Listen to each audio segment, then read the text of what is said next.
सूक्तयः लेकर। यह पाठ तमिल भाषा के प्रसिद्ध ग्रंथ तिरुकुरल से लिया गया है, जिसके रचयिता हैं तिरुवल्लुवर। तो आइए पढ़ते हैं पाठ।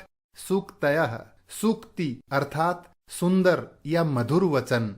पहला श्लोक है, पिता यच्छति पुत्राय बाल्ये विद्या धनम महत् पितास्य किम तपस्तेपे इत्युक्तिस्तत्कृतज्ञता। इसका अन्वय है, पिता पुत्राय बाल्ये महत् विद्या धनम यच्छति अस्य पिता किम तपः तेपे इति उक्तिः तत्कृतज्ञता।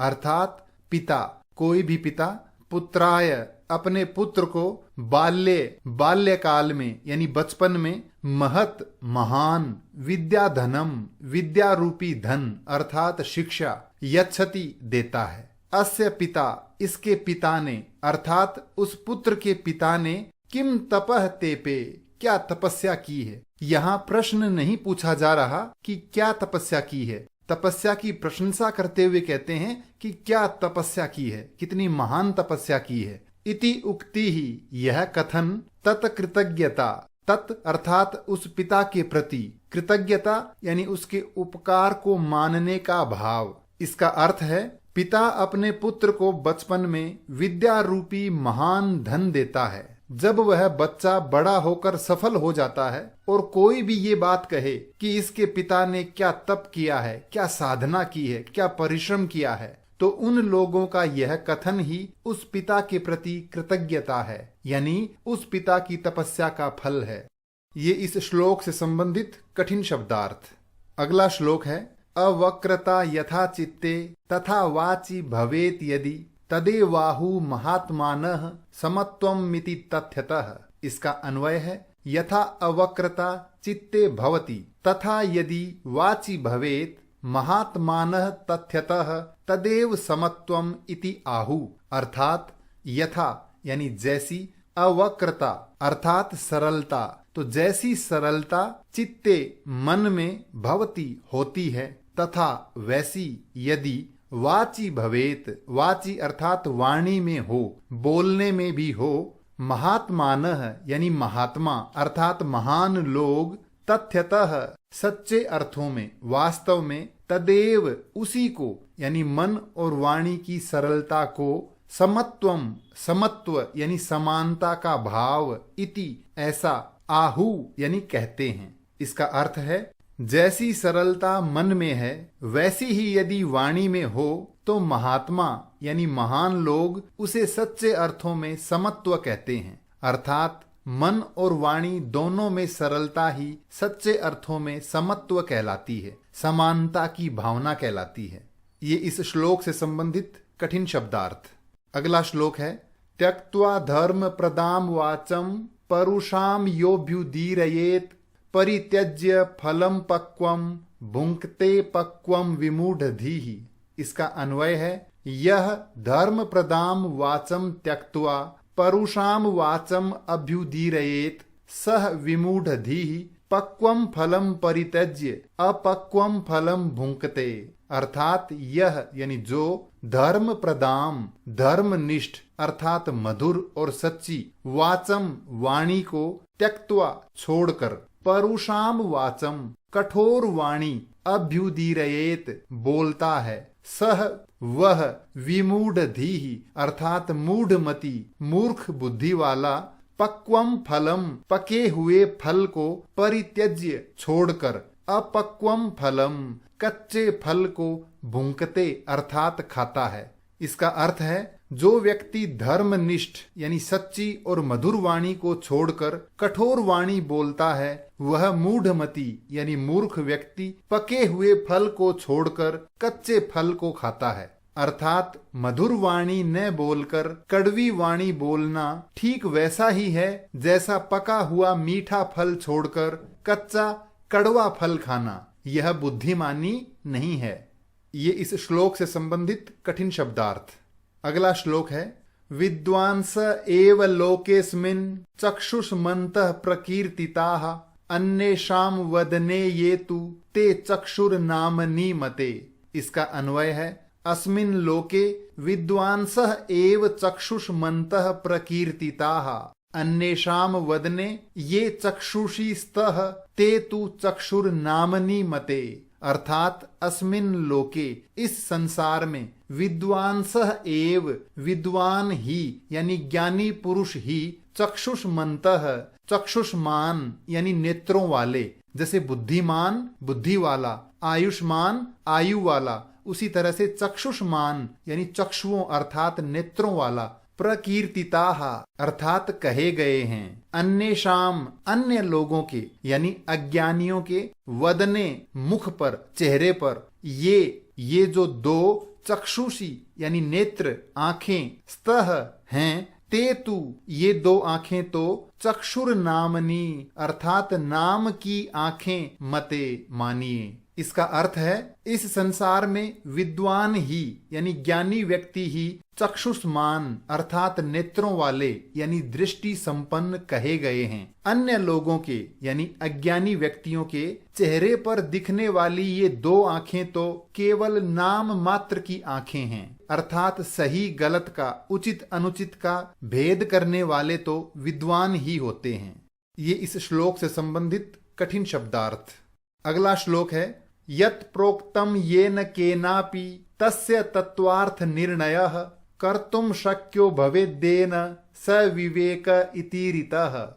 इसका अन्वय है येन केन अपि यत् प्रोक्तम तस्य तत्वार्थ निर्णयः येन कर्तुम शक्यः भवेत् सः विवेकः इति ईरितः। अर्थात येन केन अपि जिस किसी के द्वारा भी, यत् प्रोक्तम जो कहा गया है, अर्थात कोई भी व्यक्ति यदि कुछ कहता है, तस्य तो उस बात का, तत्वार्थ निर्णय यानी वास्तविक अर्थ अर्थात उसका सही तरह से विवेचन, येन कर्तुम शक्यः भवेत् जिसके द्वारा किया जा सकता है, सह विवेकः वही विवेक, इति ईरितः कहा गया है, अर्थात उसी को विवेक कहते हैं। इसका अर्थ है जिस किसी के द्वारा जो कुछ भी कहा गया है उसके वास्तविक अर्थ का निर्णय यानी विवेचन जिसके द्वारा किया जा सकता है उसे ही विवेक कहा गया है। यानी जिससे वक्ता की बातों का वास्तविक अर्थ अर्थात उसके मन के भाव, उचित अनुचित होने का भाव आदि का ज्ञान होता है, वही विवेक है।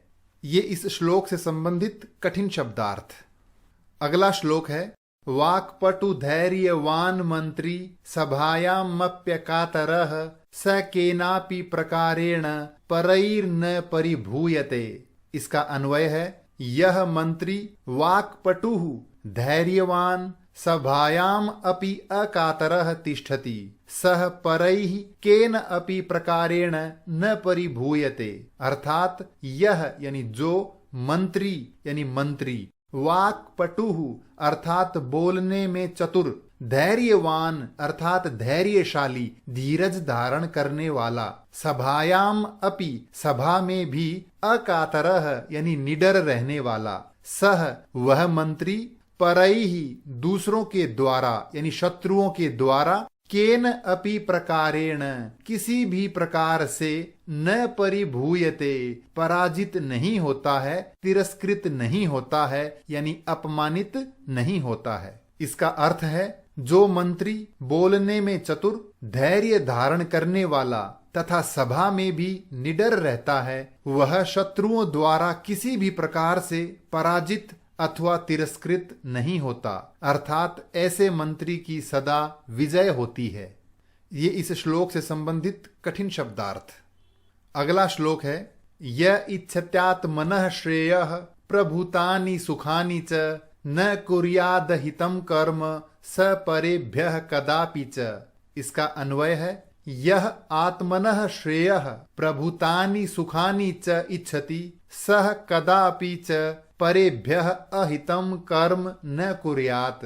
अर्थात यह जो व्यक्ति आत्मनः श्रेयः अपना कल्याण चाहता है, आत्मनः यानी स्वयं का, श्रेयः यानी कल्याण, प्रभूतानि सुखानि च यानी और, प्रभूतानि अनेक, सुखानि सुख, इच्छति चाहता है, सह वह, कदा अपि च कभी भी, परेभ्यः दूसरों के लिए, अहितम कर्म यानी अकल्याणकारी कार्य यानी बुरे कर्म न कुर्यात न करे। इसका अर्थ है जो व्यक्ति अपना कल्याण चाहता है, अपना भला चाहता है तथा अनेक सुखों की कामना करता है, वह दूसरों के लिए अकल्याणकारी कार्य यानी बुरे कर्म कभी न करे।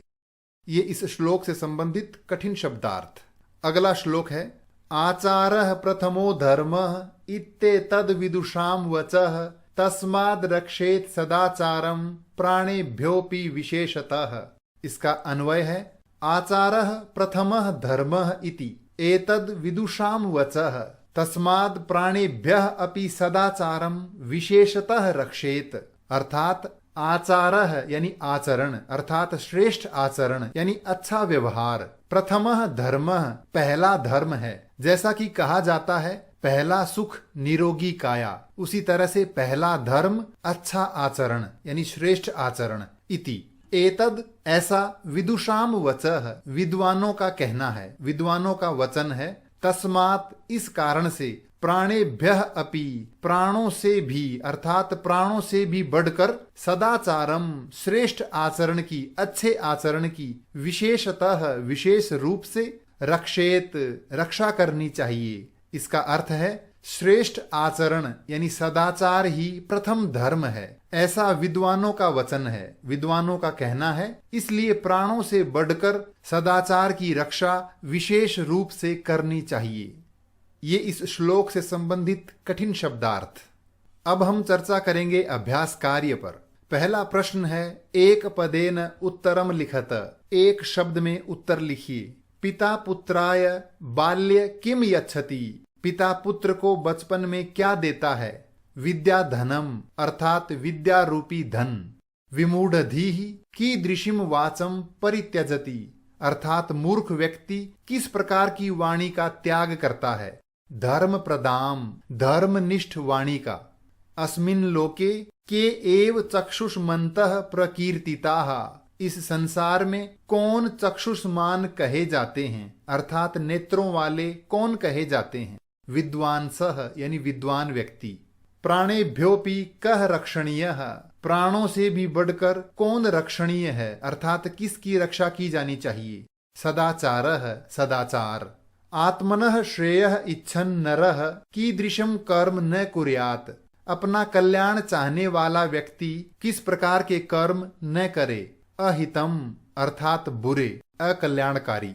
वाचि किम भवेत, वाणी में क्या हो।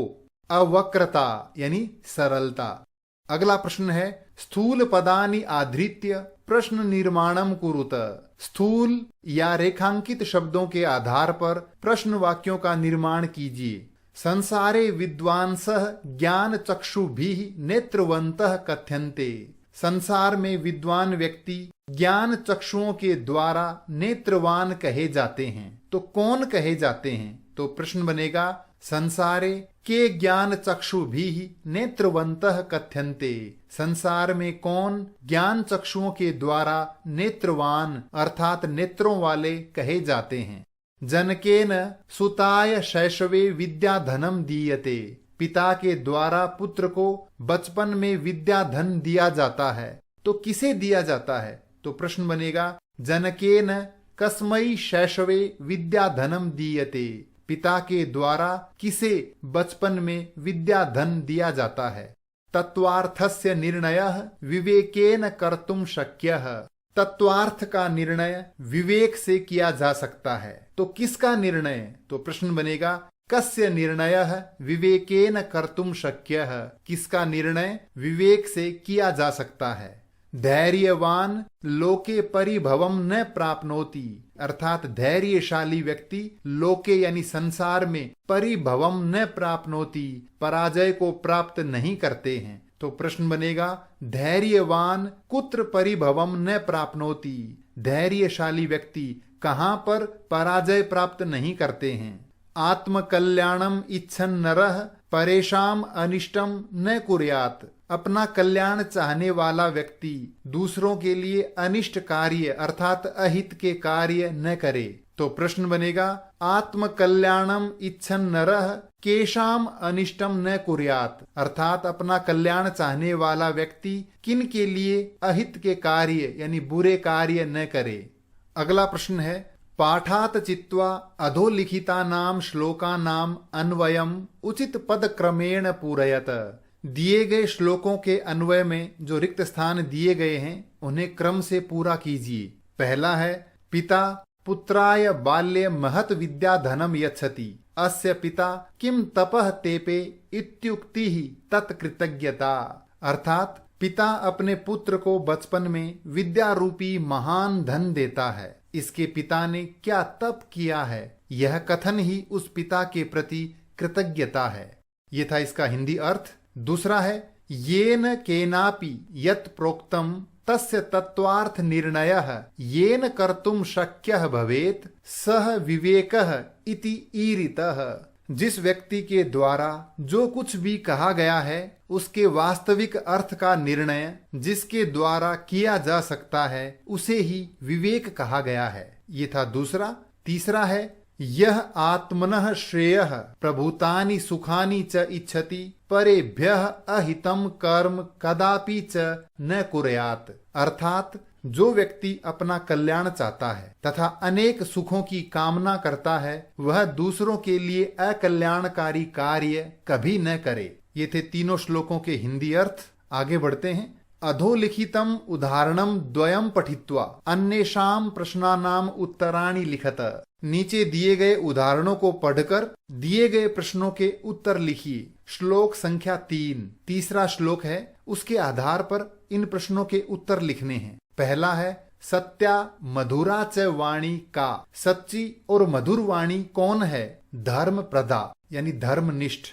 धर्म प्रदाम वाचः कह त्यजति, धर्मनिष्ठ वाणी को कौन त्यागता है? उत्तर है, विमूढ़धीहि अर्थात मूढ़मति यानी मूर्ख बुद्धि वाला। मूढ़ः पुरुषः काम वाणीम वदति, मूर्ख व्यक्ति कैसी वाणी बोलता है? परुषाम अर्थात कठोर वाणी। मंदमति कीदृशम फलम खादति, मूर्ख व्यक्ति कैसा फल खाता है? अपक्वम यानी बिना पका हुआ अर्थात कच्चा फल। अगला है श्लोक संख्या 7। यहाँ श्लोक दिया है और प्रश्न है, बुद्धिमान नरः किम इच्छति, बुद्धिमान व्यक्ति क्या चाहता है? आत्मनः श्रेयः अपना कल्याण अपना भला। कियंति सुखानि इच्छति, वह व्यक्ति कितने सुख चाहता है? उत्तर है, प्रभुतानि यानी अनेक अत्यधिक सुख। सह कदापि किम न कुर्यात्, वह कभी भी क्या न करे? अहितम कर्म बुरे कर्म। सह केभ्यः अहितम न कुर्यात्, वह किसके लिए बुरे कर्म न करे? परेभ्यः दूसरों के लिए। अगला प्रश्न है, मंजूषायाः तद्भावात्मक सूक्ति विचित्य अधोलिखित कथना नाम समक्षम लिखत। मंजूषा से कथनों के अनुसार सूक्तियां चुनकर लिखिए। पहला है, विद्या धनम महत अर्थात विद्या धन महान होता है। विद्या धनम सर्व धन प्रधानम, विद्या रूपी धन सभी धनों में प्रधान है। दूसरा है, विद्या धनम श्रेष्ठम तन मूलम मितरत धनम, अर्थात विद्या रूपी धन श्रेष्ठ धन है, इसके अतिरिक्त कोई भी धन नहीं है। दूसरा कथन है, आचारः प्रथमो धर्मः, श्रेष्ठ आचरण ही प्रथम धर्म है। इससे संबंधित सूक्ति है, आचारेण तु संयुक्तः संपूर्ण फल भाग भवेत, अर्थात श्रेष्ठ आचरण से युक्त व्यक्ति यानी श्रेष्ठ आचरण वाला व्यक्ति ही सभी फलों का भोग करता है। दूसरी सूक्ति है, आचार प्रभवो धर्मः संतश्चाचार लक्षणाः, अर्थात आचरण से ही धर्म उत्पन्न होता है और संत अच्छे आचरण के लक्षण वाले होते हैं, यानी अच्छा आचरण श्रेष्ठ आचरण संतों का लक्षण होता है। तीसरी सूक्ति है, चित्ते वाची च अवक्रता एव समत्वम, मन और वाणी में सरलता ही समत्व है। इससे संबंधित सूक्ति है, मनसी एकम वचसी एकम कर्मणि एकम महात्मनाम, अर्थात महात्माओं के मन में वाणी पर और कर्म में एक ही बात रहती है, अर्थात महात्माओं का मन वचन और कर्म सभी एक समान होता है। अगली सूक्ति है समवो मनांसी जानताम, हम सब के मन एक जैसे हों। अगला प्रश्न है अधोलिखिता नाम शब्दा नाम पुरतः उचितम विलोम शब्दम कोष्ठकात चित्वा लिखत। दिए गए शब्दों के विलोम शब्द कोष्ठक से चुनकर लिखिए। पहला है पक्वः यानी पका हुआ, अपक्वः कच्चा, विमूढ़धीः यानी मूर्ख व्यक्ति, सुधीः यानी विद्वान, कातरः यानी डरपोक, अकातरः यानी निडर, कृतज्ञता यानी किए हुए उपकार को मानने का भाव, कृतघ्नता अर्थात किए हुए उपकार को न मानने का भाव, आलस्यम आलस्य, उद्योगः यानी परिश्रम, परुषा यानी कठोर, कोमला यानी कोमल। अगला प्रश्न है अधोलिखिता नाम शब्दा नाम त्रयः समानार्थकाः शब्दाः मंजूषायाः चित्वा लिख्यन्ताम। नीचे दिए गए शब्दों के तीन तीन पर्यायवाची शब्द मंजूषा से चुनकर लिखिए। ये मंजूषा है। पहला है प्रभूतम, भूरि विपुलम बहु अर्थात अनेक या अत्यधिक, श्रेयः शुभम, कल्याणम शिवम यानी कल्याण, चित्तम मनः, मानसम चेतः यानी मन, सभा संसद, सभा परिषद अर्थात सभा, चक्षुष नयनम, लोचनम नेत्रम यानी आंखें नेत्र, मुखम वदनम, आननम वक्त्रम यानी मुख। अगला प्रश्न है अधस्ताद समास विग्रहा दीयन्ते तेषाम समस्त पदानि पाठाधारेण दीयन्ताम। नीचे समास विग्रह दिए हुए हैं, उनका समस्त पद लिखिए। तत्वार्थस्य निर्णयः, तत्वार्थ का निर्णय, तत्वार्थ निर्णयः, वाचि पटुः अर्थात बोलने में चतुर, वाक पटुः, धर्मम प्रददाति इति ताम, धर्म को प्रदान करता है उसे, धर्म प्रदाम, न कातरः अर्थात जो डरपोक न हो, अकातरः यानी निडर, न हितम जो हित न हो अर्थात अहितम, महान आत्मा येषाम जिनकी आत्मा महान है वे, महात्मानः, विमूढ़ाधीः यस्य सः मूर्ख है जिसकी बुद्धि अर्थात विमूढ़धीः। ये था पाठ सूक्तयः। इस पाठ से संबंधित कोई भी प्रश्न हो तो कृपया कमेंट्स में लिखकर अवश्य पूछें। धन्यवाद।